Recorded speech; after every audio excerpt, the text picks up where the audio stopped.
Good afternoon, everyone. Thanks for coming. Today I'm going to talk a little bit about senior care fraud. Seniors beware. Seniors are the target for many scams, including healthcare and Medicare fraud, funeral and cemetery fraud, as well as telemarketing and internet fraud. I will share with you some of the reasons as well as the tips to avoid these scams. Seniors are commonly a con man's dream because of the likelihood of seniors and the probability that they have a nest egg, excellent credit, or a lot of times own their own homes. It is also likely that seniors are from the era of being polite and trusting was the norm. Seniors are less likely to report a fraud because they may not know who to report it to. They are ashamed or don't feel that they have been scammed. They are also in fear that family members would feel that they no longer are able to take care of their own financial affairs. Con artists also keep in mind that seniors make poor witnesses because by the time they realize they've been scammed, weeks or even months have passed, and the details are even harder to remember at that point.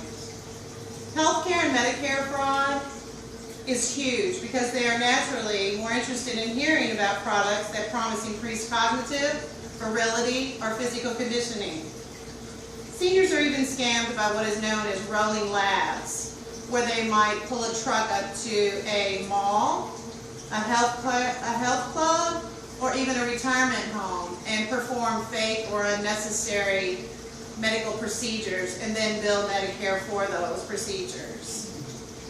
Some tips to avoid this type of scam would be to keep excellent healthcare records of your appointments, never sign blank forms, never do business with door-to-door or telephone salespeople that are trying to give you any medical equipment free. Pay close attention also to prescriptions when you pick them up. Never buy prescriptions online, and if you notice something suspicious, please contact your pharmacist.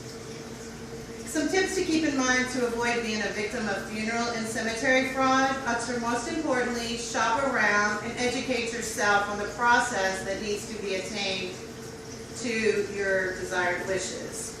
Also take along a loved one that you can openly share your desires with, and do not allow yourself to be pressured into making purchases, committing monies, or signing any documents. Seniors, especially women, are a special target for internet and telemarketing fraud. You will be offered items for free, low-cost vacations, or free prizes over the phone and internet. If it sounds too good to be true, it is too good to be true. It will prove to be very difficult to get any money back that you've been cheating out of over the phone or on the internet. In the case of a written telemarketer, always ask them for material, the charity that they want you to donate to. Ask for name, address, business identity, and make sure that you check with the local Better Business Bureau and the National Fraud Information Center. Never pay for services rendered until the services have been delivered. Legitimate businesses understand this and are happy to comply with giving you all their information for you to research and waiting until the job is finished before being paid.